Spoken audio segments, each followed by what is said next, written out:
I would like I would like to now introduce Dr. N. Krishna Kumar for the keynote address. Dr. N. Krishna Kumar is Associate Fellow, Government Law College, Trivandrum at University of Kerala, Associate Professor at the Government Law College, Thrissur. His qualifications BSc, LLB and LLM from Government Law College, Thiruvananthapuram, PhD from CUSAT, author of several books in law, worked as the principal investigator of UGC, major research and did minor research also, and a well-known keynote speaker for international conferences. Proud to have you. Very warm welcome, Dr. N. Krishna Kumar, sir. Okay, thank you, sir. Thank you very much for the nice introduction. Thank you. Okay. Respected organizer of the program, dear Prakash sir, other galaxy of intellectuals for this wonderful program. So, being a lawman, I initially thought of concentrating on the legal aspects of sustainable development. Still later on, I thought it would be better if we touch on the area, how this concept of sustainability or sustainable development has come. So today I will be making a short presentation, short keynote address on the area sustainable development in the perspective of environment. See, we know the word environment is derived from the French root, environ, which means to surround. So in the area of environment, the concept of sustainable development has come through a very important, very notable international event which took place in the year 1972. That was the Stockholm Declaration. In that declaration, almost all nations of the world participated, including India. From the part of India, Mrs. Indira Gandhi, the then Prime Minister of India, participated in the program. So the idea, the terminology of sustainable development has got its origin in that forum, in that international conference. There what happened, almost all nations thought of developing certain ideas or progressive thoughts on many areas, including poverty alleviation. See, yesterday Vijayalakshmi Madam spoke a little about this need of poverty alleviation programs and all. Actually, that idea has also got its origin in the year 1972 through this Stockholm Declaration. So, the 20-point program, a 20-point agenda was framed as a part of the conference. Among them, the most important among them are the first one I told you, that is poverty alleviation. Another most important area is sustainable development. How can we have sustainable development in the world? Another one is, third area is, how can we preserve, how can we maintain the existing resources for future generation also. These were the three key areas in which discussions were had in the international conference. As the first area has well been discussed by Vijayalakshmi yesterday, I think it would be better to concentrate on the other two areas. That is the need of maintaining or preserving the resources of our world for future generation also. And the other one is the sustainable development. No doubt, in this pandemic era, we are very aware of the need of preserving resources. We cannot predict what will happen in the future world. In that situation, we have to maintain the resources of the world for the future generation also. Coming to the next and last one, that is a key area for conference, that is sustainable development. What is sustainable development? See, environment is to be protected, no doubt about that. At the same time, the industry should also get its development. In all nations, in all parts of the country, industry is the major area which is a landmark, which is the benchmark of development in all nations. So industry and business should develop. At the same time, environment should also be protected. That means one should not be at the cost of the other. See, that means industrial development should be at the cost of environmental pollution. So both should go hand in hand. Both are the sides of the same coin. So we cannot discard one in the guise of the other. That means industrial development should be there, and at the same time, environment should also be developed and maintained. So this is the concept of sustainable. This is what is meant by, see, the concept of sustainable development can be viewed in various perspectives. Our Mailmurugan sir has dealt in detail about the economic aspects of environmental development, and he has very well explained the concept of sustainability of product and all. They were very interesting, you know. All of us have heard that. Then the other speakers have explained the concept of sustainable development in their own way. I am speaking on the environmental perspective. So what I am saying is, we should maintain the climate, we should maintain the environment. At that time, we should not forget about that, should not kill the industrial growth. So both should go hand in hand. That is the concept. For ensuring this idea, so many endeavors, so many attempts have been made in various countries. Because of lack of time, I think it would be better to confine to one or two models, some replicable models from other countries. Let me quote a model from Indonesia. That model is like this. See, they are giving several bands or grade to the industries. If an industry is causing zero pollution, if it is not at all causing any pollution, then that industry will be graded as gold band or gold badge. If they are having gold badge, what is the advantage? You know, they will get some incentive. Incentive in the sense, if they take loan, they need not repay the entire amount or something like that. So if they are the industry is causing a little pollution, they will be branded in another way, green in the sense they need not pay tax. If they are causing a little pollution, then they will be graded as red badged industries. That means they will have to pay excess tax. Then coming to the last area, that is, if they are causing much pollution, which will be hazardous, which will be harmful or dangerous to the future generation, no doubt they will be put in the blacklist. Black badge will be given to them. No doubt they will vanish from the scene. The entire industry will be closed by the government. So this is a replicable model which we can think about in other nations also. A replicable model of industrial development or a replicable model of sustainable development. Better say sustainable development. Replicable model of sustainable development. When coming to some of the states in USA, they have adopted another policy. Some of us are aware of that. That concept is polluter pays principle. Polluter pays principle. What does it mean, polluter pays principle? This principle says that the person who is causing pollution must pay the cost of repairing the same. That is the simple meaning of polluter pays principle. We in India, we thought of implementing that policy. That is a very famous case. We may be the participants, the speakers may be aware of this.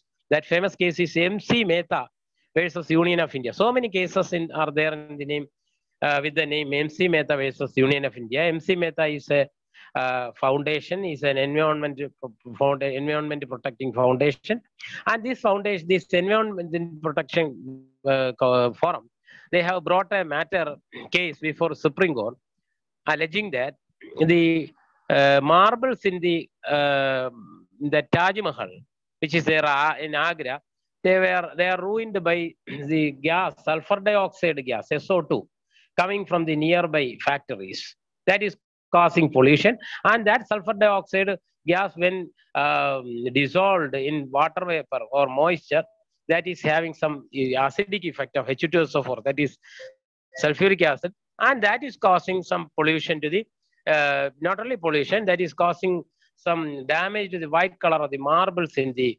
Taj Mahal building, one of the 7 wonders of the world.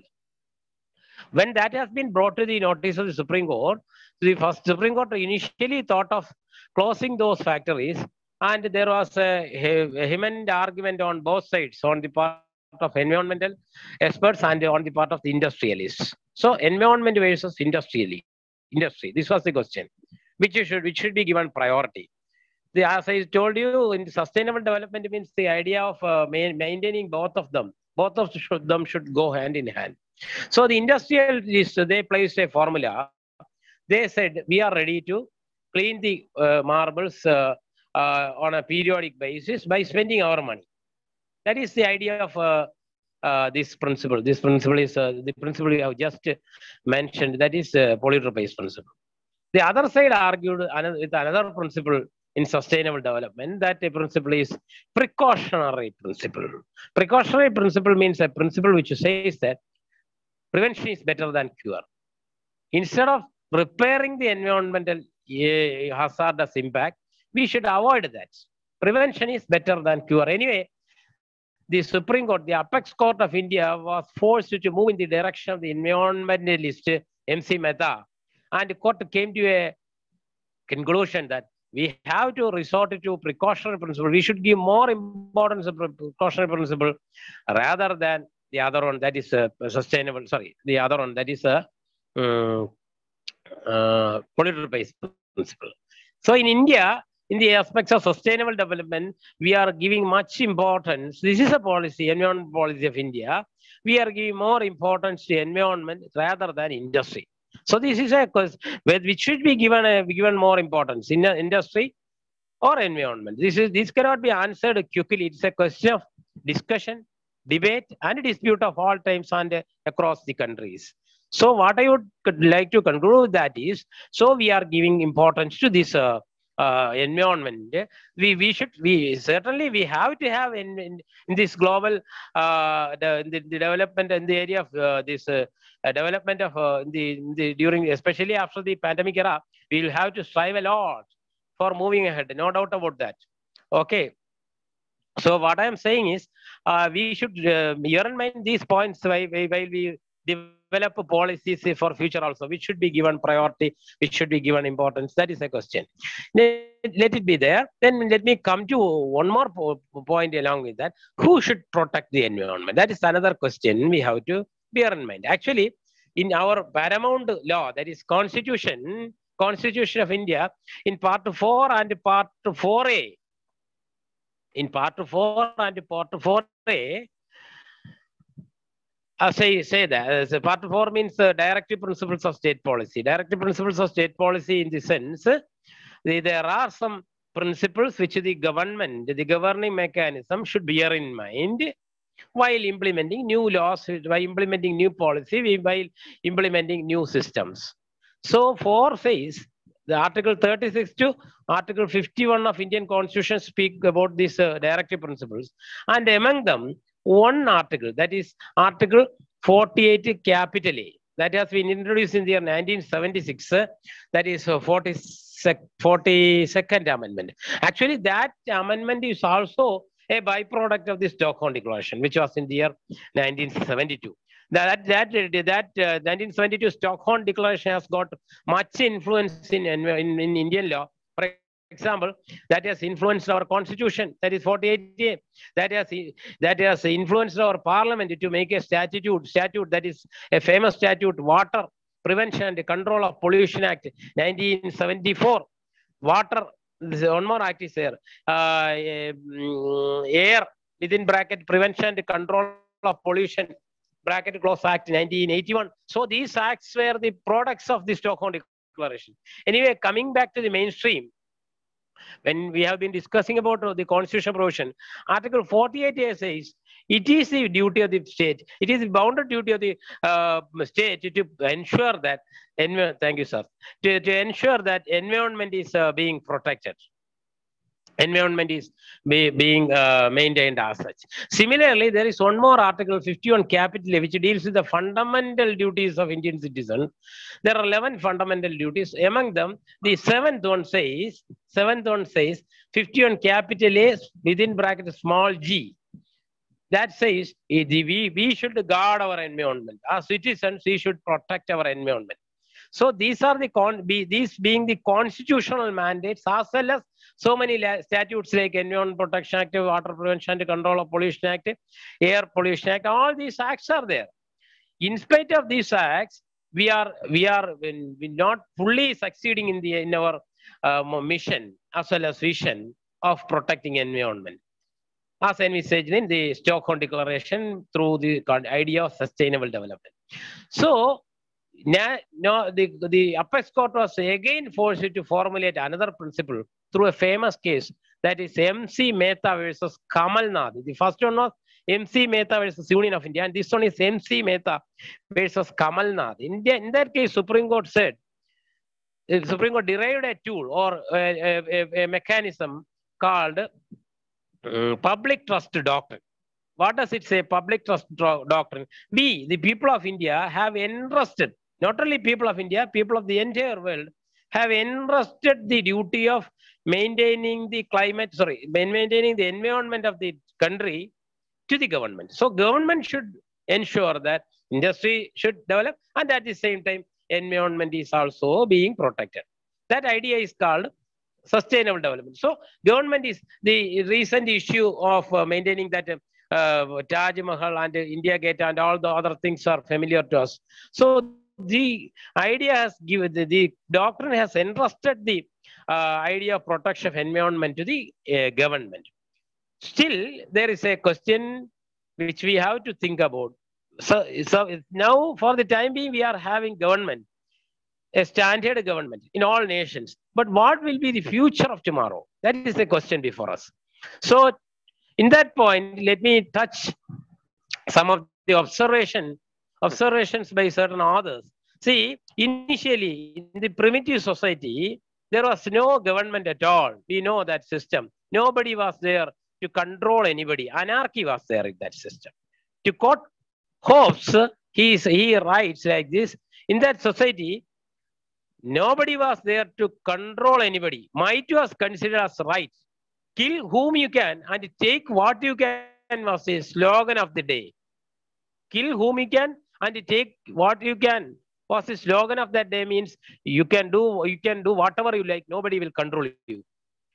So in that state was poor. There was no state. We can describe it as stateless state. Here the first word state stands for the so-called state. The other state, the second word state stands for stage or face. So stateless face. Nobody was there to control anybody.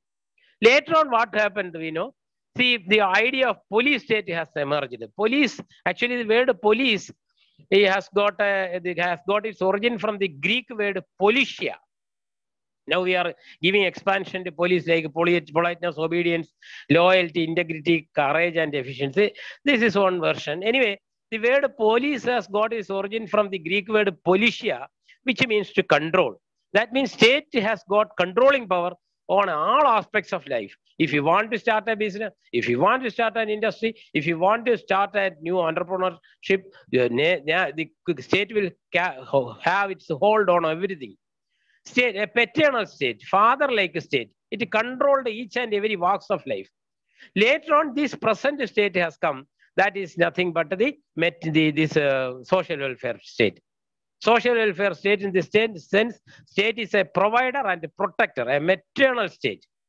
So what will be our future? What will be the state in future? I am asking this question because through Kamal Nath, through MC Mehta versus Kamal Nath, at last the court came to a conclusion, the Supreme Court came to a conclusion that just like other countries, in other countries also, similar decisions have come. That is why Indian judiciary, Apex Court was also forced to make such a decision. So my point is this, why Supreme Court has come to this decision?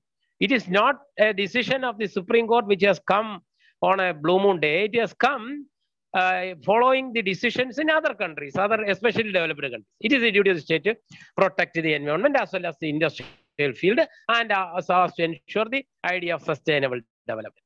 So the Supreme Court has come to that conclusion I told you from the decisions of other countries. So my point is this: state is final conclusion is state is having the obligation, state is having the duty, state is duty bound to protect the environment. So my question is, now we are having a well-defined social welfare state.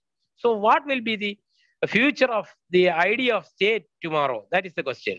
So let me plot the points which I have just mentioned. First, there was a stateless state, or there was nobody to control anybody. Later on, state to control every aspects of life.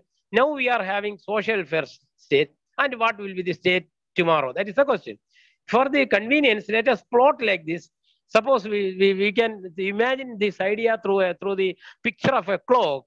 In the clock, when the needle is in point number 12, then we can say that is stateless state. When it moves clockwise and reaches the point of 3, that can be compared with the police state. Then again, when it turns and it comes down to the point 6, it can be compared to our social welfare state, the present state, the ongoing, the existing state. When it turns again back again to 9, then what will be the state? So this is a question which we have to have a discussion, which we have to have a discussion. Anyway, my point is that will be almost like a state as a facilitator. State as a facilitator in the sense, state will provide everything, and whatever the multinational companies and transnational companies demand in their industrial development, the multinational companies, the transnational companies will be governing the nations, the countries from above, and the state will be serving only as a facilitator, as a servant. The state will be providing all kinds of facilities to these rich people and these industrialists, and the role of state will get reduced. That will be the just opposite of police state. In point number 3, it is police state. In point number 9, the state will be much weaker.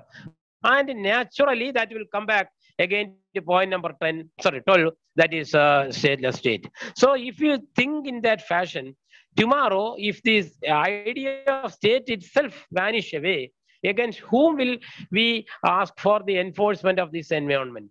Who will take care of this? Who will ensure that the environment is being protected along with the industrial growth? Industrial growth, naturally industrial growth will be the prime concern, the primary interest of the multinational companies and transnational companies. No doubt about that. Certainly, it is needed for the progress, especially after the pandemic era. We will be, after this COVID era, we will be, there will be 2 eras, just like BC and AC. We will be, there will be 2 eras, pre-corona era, COVID era, and post-COVID era. And in that post-COVID era, for surviving, no doubt we need industrial growth. But at the same time, the other part of the coin that should not be forgotten, that we have to take care of. For that, against whom we will seek for the remedy? Who will take the responsibility? If the idea of government, if the idea of governing mechanism vanishes, who will take care of the responsibility? See, this is one of the points, this is one of the thoughts which is pondering my mind. With this short presentation, let me conclude. Thank you once again for the organizers, as well as especially Prabhakar sir, then Prakash sir, then other my co-key presenters, key speakers, keynote speakers, my dear, and the other participants. Thank you once again. With these words, let me conclude my presentation. Thank you very much. Thank you, Anandal. Thank you very much, Dr. N. Krishna Kumar. Thank you so much. It is great pleasure to have you on board. Yeah, yes, sir. So our technical session will start now. The presenters will be allowed 10 minutes to present their paper. And the session chair will comprise of Dr. Bharat Parekh, lecturer, Subodh PG College, Jaipur, and Dr. Prakash H. Karmatkar, Savitribai Phule University, Pune. Dr. Anupam Jain, HOD, Department of Commerce, LBS, PG College, Jaipur. So welcome session chair. Thank you. And welcome all the presenters. Dr. Gaurav Sahani, are you there to present your paper, Dr. Gaurav? Should we start, sir, the session? Yes. Okay. Just Okay, looking for Okay. who is ready to present the paper. Okay. As we all know that this conference is being organized by Global Research Conference Forum on the theme Sustainable Business Challenges, Measure and Solution in Global Scenario. Then in this session, around 15 participants are there. First of all, for starting this session, I very much thankful to Dr. Prakash Divakaran sir for giving me this opportunity. And I welcome Dr. Prakash H. Karmatkar sir, Dr. Anupam Jain sir, and all the participants. And now, first of all, I call Dr. Gaurav Sahani for present their paper. Dr. Gaurav Sahani.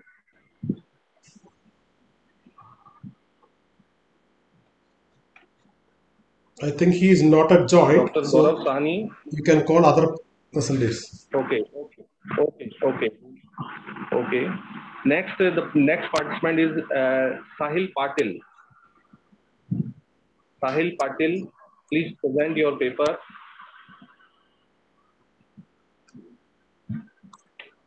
Sahil Patil. Not there. Okay. Dr. Atul Ramgade. Dr. Ramgade, please present your paper.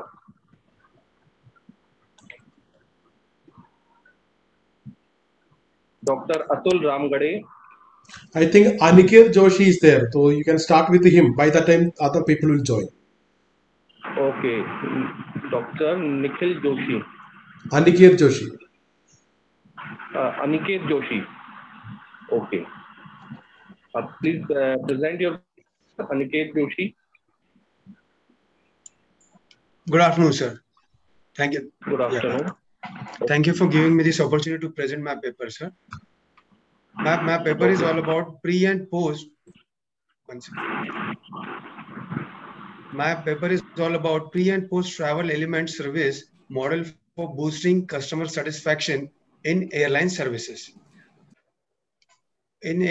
Customer satisfaction is among the greatest research fields in marketing techniques, considering that it features a major aspect of obtaining company goals and objectives. And so it is deemed a standard of functioning as well as a plausible level of quality for any kind of corporation. Airlines can advantage just as good as attending affordable benefit by performing their greatest to produce as well as preserve service quality, which can result in client satisfaction. Literature review. Service quality features been lately extensively identified as an essential concern in various sectors as it is assets an organization improve its earning and as well fulfill and maintain customers. Service quality is definitely described as a space amongst bias anticipations regarding the service that they include recognized as well as in fact expected. Research include not really just recognize the service quality ratio, however, likewise looked into the implications of service quality, especially the physiological element, many of these as client satisfaction. Mainly airline service quality is depend upon four things, that is reliability, responsiveness, security and safety, and pre and post assistance. If we are talking about reliability, the aviation industry, when we travel, we expect that the airline should run on time. They should not cancel their flight. So this is all about the reliability that all customers, they expect the airline should be reliable. Responsiveness, all customers, they expect that if there is some problem with the airline or with the ticketing, or you want to reissue your ticket, the airline should respond and give the solution as soon as possible. The most important part is security and safety. Nowadays all are concerned about their security and safety. And aviation industry is always been a soft target for the terrorists. So all travelers are concerned about their security and safety. Pre and post travel assistance. Most of the time when people travel, after traveling, they need assistance related to if they have forgotten anything, their baggage has been lost. So they need assistance. And on that basis, the entire airline service quality depends.